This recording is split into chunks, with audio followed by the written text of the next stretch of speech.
আমরা চলে এসেছি ত্রিকোণমিতিতে কোণ পরিমাপের ধারণা, মানে তোমাদের কোষে দেখো 20, ঠিক আছে, কোষে দেখো 20 11 নম্বর প্রশ্নটাতে চলে এসেছি।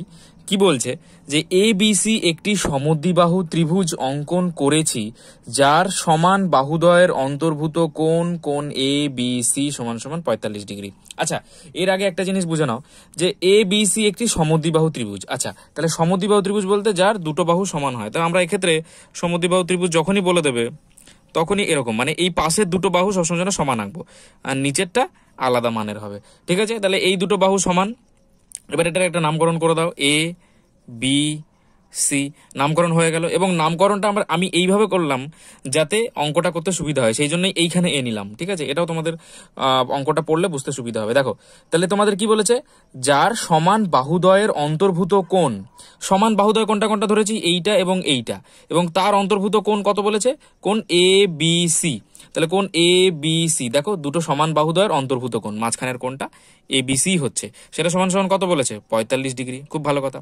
এবার সমদ্বিবাহু ত্রিভুজের ক্ষেত্রে তোমরা জানো যে এই যে বাহু দুটো সমান হয় সেই বাহু দুটোর সাথে লাগা যে দুটো কোণ থাকে সেই দুটো কোণ সমান হয়, তার মানে এই কোণটা এবং এই কোণটা সমান হবে, বোঝা যাচ্ছে।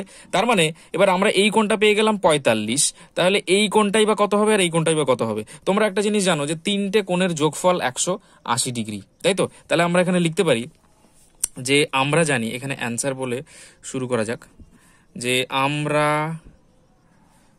জানি, কি জানি, যে ডাইরেক্ট লিখবো এখানে কোণ A প্লাস কোণ B প্লাস কোণ C সমান সমান 180 ডিগ্রি। আচ্ছা, এখানে কোণ A বলতে এই কোণটার কথা বলছি, B বলতে এইটা কথা বলছি এবং C বলতে এটা কথা বলছি, ঠিক আছে। বা তাহলে এখানে আমরা B এর মানটা জানি, তাহলে B এর মানটা খালি বসিয়ে দেবো, আর কোণ A এর মান জানি না, ওটা ওরমই থাকবে, কোণ C এর মান জানি না, আর বিটাকে বসিয়ে দিয়ে ডান দিকে নিয়ে চলে যাব। তাহলে ডান দিকে নিয়ে চলে গেলে কত হয়ে যাবে, -45 হয়ে যাবে, ঠিক আছে। তাহলে 180 থেকে 45 বিয়োগ করলে 135। আচ্ছা, তাহলে আমরা কি পেলাম, কোণ A প্লাস কোণ C সমান সমান 135 ডিগ্রি হয়ে যাচ্ছে। এইবার আমরা এখানে লিখতে পারি, এবার আমরা কি জানি যে এই বাহু এবং এই বাহু দুটো সমান, তার মানে কোণ A আর কি বললাম, যদি এই দুটো বাহু সমান হয় তাহলে তাদের সংলগ্ন যে কোণ, মানে কোণ A সমান সমান কোণ C হবে, বোঝা যাচ্ছে।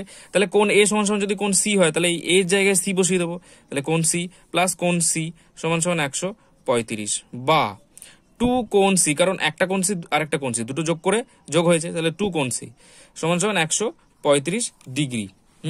এইবার কি লিখবো, তাহলে কোণ C যেটা হবে সেটা চলে কত হবে, 135/2 এত ডিগ্রি হবে, বোঝা যাচ্ছে। তাহলে কোণ C যদি 135/2 ডিগ্রি হয়, কোণ এও তো তাহলে 135/2 হবে, কারণ ওটা তো সমান। তাহলে অতএব কোণ A সমান সমান 135/2 ডিগ্রি, বোঝা যাচ্ছে। এইবার তোমরা একটা জিনিস দেখো যে প্রশ্নে কি বলেছিল, যে কোণ ABD এবং, আচ্ছা আমরা তো তারপরের কোশ্চেন পড়িনি, আমরা কি করেছি, তাহলে 135/2 এটা পেলাম, আর এইটা যেটা সেটা পেলাম 135/2 হয়ে গেল। এবার আমরা পরের প্রশ্নটুকু পড়ি, 45 ডিগ্রির পরে কি বলেছে, কোণ ABC এর সমদ্বিখণ্ডক AC বাহুকে, কোন কোণের সমদ্বিখণ্ডক, ABC। তাহলে ABC কোনটা, ABC মানে এই কোণটা সমদ্বিখণ্ডক, একটা টানবো, তাহলে সমদ্বিখণ্ডক সোজা টেনে দেবো, এবং সেটা AC বাহুকে D বিন্দুতে ছেদ করেছে। তাহলে এই যে বিন্দুটা ছেদ করেছে তার নাম কি, D, বোঝা যাচ্ছে। তাহলে এটাকে D নামকরণ করে দিলাম। এবার বলছে যদি এরকম করে থাকে তাহলে কোণ ABD মানে এই কোণটা অর্ধেক, এই কোণটার কথা বলছে, এই কোণটা। তারপরে কোণ BAD মানে কোণটা BAD মানে এই কোণটা, এটা তো বেরিয়ে গেছে 135/2, ঠিক আছে। আর কি CBD, আচ্ছা মানে এই অর্ধেক আর যেটা পড়ে রয়েছে সেই কোণটা, এই কোণটা। আর কোণটা BCD মানে এই কোণটা, ঠিক আছে। তাহলে আমরা তো এই দুটো কোণ তো জানতে পেরে গেছি, শুধু এই ওপরের দুটো আলাদা আলাদা কোণ জানতে হবে। এবার তোমরা একটা জিনিস ভাবো যে এখানে আমাদের বলে দিয়েছে সমদ্বিখণ্ডক আর টোটাল যোগফল করে 45 ডিগ্রি, তাহলে এক একটা কত আসবে, নিশ্চয়ই অর্ধেক অর্ধেক আসবে, মানে এই পাশেরটা আসবে 45/2, এই পাশেরটাও আসবে 45/2, বোঝা যাচ্ছে। তাহলে আমরা এইখানে যে ষষ্ঠিক পদ্ধতিতে তো আমাদের রাখতে বলেনি, আমাদের বলেছে বৃত্তীয় পদ্ধতিতে। তাহলে কোণ C সমান সমান 135/2 পেলাম, এটাকে বৃত্তীয়তে নিয়ে যাব। তাহলে বৃত্তীয়তে নিয়ে যেতে গেলে কি করবো, 35/2 ইন্টু π/180 দিয়ে গুণ করে দেবো, বুঝা যাচ্ছে। তাহলে 5 দিয়ে এখানে 5 দুগুণে 10, 5 7 35, আর 5 দিয়ে 3 5 15, 36, 6 6 36, মানে 5 6 30 পড়ে থাকে, 5 6 30। এবার কত, 9 দিয়ে 3 আর 9 দিয়ে 4 নং 36, তাহলে কত পেলাম এক্ষেত্রে আমরা, 3π/8 এত কি রেডিয়ান। এটা কোনটার মান পেলাম, কোণ C, আর কোণ C বলতে কোনটা, কোণ সি বলতে চলো তোমাদের এটা কোণ বি সি ডি। যাই হোক, তাহলে তোমরা এখানে একটু ভালো করে লিখতে পারো, ঠিক আছে। অতএব কোণ বি সি ডি সমান সমান 3π/8 রেডিয়ান, ঠিক আছে। এইবার আমরা চলে আসি কোণ এ তে চলে আসি। তাহলে কোণ এ 135/2, তারপরে লিখে দেবো। এবং কোণ এটা তো আমরা এখানে বোঝার জন্য লিখেছি, কিন্তু তোমরা এটাকে আরো ভালোভাবে লিখতে পারো। কিভাবে লিখতে পারো? কোণ এটাকে বি এ সি সমান সমান কি লিখতে পারো? 135/2, এটাকেও π/180 দিয়ে গুণ করবো, তাই না?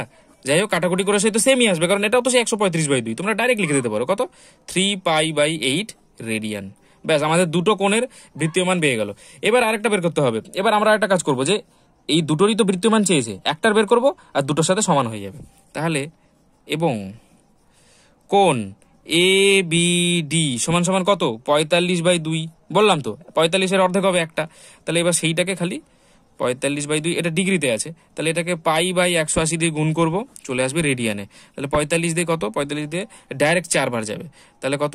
π/8 এত রেডিয়ান। তাহলে যেহেতু এ বি ডি মানে এই অর্ধেকটা π/8, তাহলে এটাও π/8 হবে, কারণ এটাও 45/2। তাহলে অতএব কোণ ওই পাশেরটার নাম কি? কোণ সিবিডি। কোণ সিবিডি সমান সমান 45/2 সমান সমান ডাইরেক্ট লিখে দেবে π/8, এটা ডিগ্রি লিখে দেবে, তাহলে এত রেডিয়ান। তাহলে আমরা সবকটা কোণের বৃত্তীয় মান পেয়ে গেলাম। এই যে 3π/8, 3π/8, ঠিক আছে, তারপরে π/8, π/8, মানে সবকটা মিলিয়েই হচ্ছে হলো তোমাদের অ্যান্সার। এই পর্যন্ত যদি কারোর কোনো রকমের বুঝতে সমস্যা থেকে থাকে, তাহলে এখনই কমেন্ট সেকশনে জানাও।